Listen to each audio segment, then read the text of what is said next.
Hello, my friends, and welcome back. Today, we're looking at the oppression that comes from not being allowed to eat your lunch during a meeting. You know those 10 minutes where we have to look at each other on Zoom and talk about stupid work-related stuff? Doesn't that 10 minutes feel like forever? Wouldn't you rather be stuffing some Cheetos or a sandwich in your mouth during this time?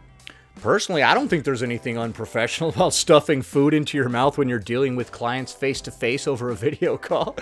But apparently some of these tyrannical corporations won't even let you stuff your face during a meeting with clients. Today, we're going to learn a little bit about this tyranny. In order to further investigate, we must proceed with the applying of comb to mustache. Can we normalize eating in meetings? Can we normalize eating in meetings? She said. I would prefer it if we didn't.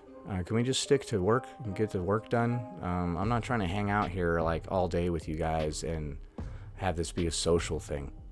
Yes, let's talk about this. And I apologize to the original creator of the video. It wouldn't let me stitch, so here we are, but I'll make sure to tag them in the comments here. My boss at my old job before I ended up quitting. Before you ended up quitting or before they fired you? Was super into intermittent fasting, and he would always schedule meetings around lunchtime. They were either first thing in the morning or they were around lunchtime, which cut into everyone else's lunchtime. Did they? All right, well, if he's scheduling meetings that literally cut into your lunchtime, yeah, that's dumb, bro. Like, these are my scheduled break times, whether I'm eating or not. For this 30 minutes or hour, whatever it is, I'm not going to be here, and I'm not going to be in a damn meeting with you. So if this is true, and he's like literally like, yeah, I know your guys' lunches right now, but we're going to have this meeting, and then you're not going to get the rest of the lunch after that or whatever, that's no good. When I started at that job, I was still newly in my ED recovery. What? You have an ED? You were newly in your ED recovery. So your boss, who likes to intermittent fast, is having these meetings, and they're interfering with lunchtime, and now you're claiming an ED. Let me guess, it's a restrictive ED, despite not even meeting the first criteria. So it was really important for me to make sure that I was still hitting all of those times and meals and snacks and things.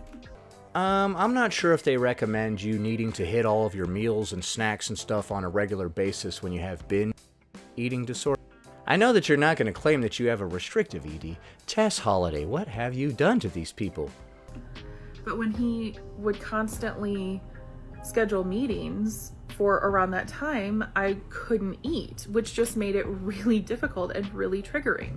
Really triggering? What? What? You couldn't eat for 10 minutes and now you're triggered? So what? Deal with it. Grow up. So if you're not allowed to put harmful food and chemicals into your mouth, this will hurt your feelings and trigger you. So if we don't hurt our physical body, our emotions will get hurt. Well, if I have to choose one over the other, I'm going to choose to take care of my physical body, and my emotions can just freaking deal with it. That's the way that I look at things. When I brought it up and asked if I could bring, something to the meeting, if I could just eat. At the time we were working remotely. So I even asked, if I could just have my camera off and just kind of listen in, especially since I was kind of more in like an assistant role. So you asked if during the meeting you could turn your camera off and just start eating. Yeah, I'm sure somebody that does intermittent fasting would think that this is silly and they would be annoyed with it. Someone who does intermittent fasting understands all too well that if you ignore your hunger signals, they go away. And that they're based on ghrelin, which is a hunger hormone that occurs at the same time every day. If you ate 2 p.m. yesterday, you're going to be hungry at 2 p.m. today. It's not because your body needs it, especially if you're overweight and you're like, oh, I'm shaky, I'm dying. No, it's just the ghrelin. Your body is misleading you. And somebody who's done intermittent fasting knows this, so he has no patience for it. He's just like, dude, just ignore the hunger signal for 10 minutes, Bethany. If you could, please, just please, could you become an adult for 10 minutes for one day, please? Being in management is extremely tiring, dude. I wouldn't recommend that. I thought that I wanted to do that at one point, and then I dealt with some people, and I'm just like, oh, dude. And I was told that it was unprofessional to have food around. Yeah, during a meeting with clients. This is not just a team meeting with her other fellow employees. If you ask me, keeping someone who is in ED recovery from being able to eat and heal is unprofessional too. Dude, you're not in ED recovery, homie. Unless you were talking about binge ED. You are overweight, therefore you do not have a restrictive ED for the millionth time. You see, y'all gotta stop imitating stuff that you see on social media and the TV because it makes you look a fool. Tess Holliday's not the one that's looking foolish right now at your job. You are. You go in there and you're like, I have a restrictive ED and I need to eat right now, like during the meeting. And your boss is like, you can't go 10 minutes without eating? I do intermittent fasting myself, so I know all about this. And you're just like, no, I have a restrictive ED, and if I don't eat, I'll be triggered. And he's just looking at you like, what the fuck are you talking about? He's looking you up and down. He's like, so you have a restrictive ED, huh? Like, and he's just like, yeah, like, dude, Tess Holliday ain't there to have your back with this dude and be like, yeah, see, we both have a restrictive ED. So when you go out into the real world, you're going to encounter real people like your boss who did intermittent fasting and has obviously a no BS kind of attitude. Sounds like my kind of guy. I love him. You're going to encounter normal, real people in the real world, and you just have to deal with it. This isn't your safe space of TikTok. But that's a whole other story. Yeah, that is a whole other story about how you had that restrictive ED that you don't have. So in order to spare my own feelings, I need to just keep eating myself into an early grave. And then when my body can no longer support my mind because it is no longer living, then I will feel good emotionally. Yes, we all know that being morbidly obese does wonders for your emotions. You feel great, you feel loved and accepted, and even besides the ridicule you get from others, you just feel physically fan-freaking-tastic. You pop out of bed every morning with a jump kick like Bruce Lee, right up to that alarm clock. I know it. Honestly, if I was the client and I saw someone eating, especially if the meeting was built around a mealtime. See, it was in front of clients. I would not have a single problem with that at all. I would. If I go to talk to you about computer software or whatever the hell we're doing business for, and I see your lead programmer putting sandwiches in his face or whatever, I'm like, bro, what is this? There's mayonnaise on your face, sir. I would be very annoyed by that. I don't have that thing where like it's a medical condition where you can't watch people eat. I think it's mesothelioma. That is not it. That is not misphonia or something.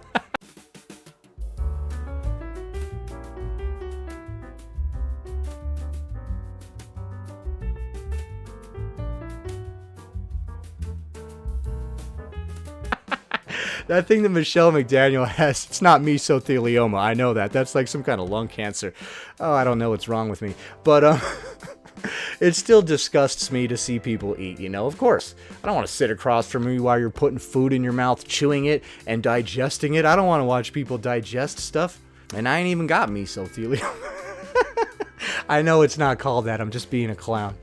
But yeah, that's highly unprofessional. If I go to do business with a company and then people are eating while I'm trying to talk to them, I'm like, what the heck? Like, how out of control are your employees that they couldn't not eat for 10 freaking minutes, or even an hour, or even 2 hours? I could go 2 hours without eating, no problem. What the heck is wrong with your employees? And of course, being the fat girl who wants to eat just kind of furthers the stigma. So I didn't really feel like I could speak up, because then it would just be the joking, oh, haha, you really want to eat, huh? Okay, well, I mean, would you look into that joke if they said it? Like, hey, you always seem to need to eat, and you seem to be the biggest person here. We've all connected the dots on this situation. Are you still not connecting the dots as to why your physique continues to grow? No? Okay. Or if I tried to bring it up, he would try to sell me on the intermittent fasting and how great it is and how great he feels and his metabolism and all the other bullshit. What a fucking jerk, dude. Damn, dude, that sounds like the boss from freaking hell. He tried to help you out by giving you information about intermittent fasting. Damn, dude, it is worse than you said. Oh my god, what a piece of crap. Like, honestly, dog, it's 2022. You're trying to help somebody with their health, their very obvious health problems that are very simply cured and taken care of. And he tried to help you. What a jerk. He said that he had a lot of energy, his metabolism was good, and all this other type of stuff. I don't know, man. That sounds dangerous. Sounds stupid. reckless, and dangerous. So please let people eat. And then her dog barked at the end. That was her dog. I agree that people should be allowed to eat at the correct time and place, not in the middle of a meeting. Sometimes meetings happen and you're like, hey guys, sorry, I had to push all your lunches out to a later time or whatever because of this meeting, sorry about that. And, a normal adult would be able to handle that. Some people have never gone past the hunger signal. Like every time they get hungry, they immediately cure that sensation by eating.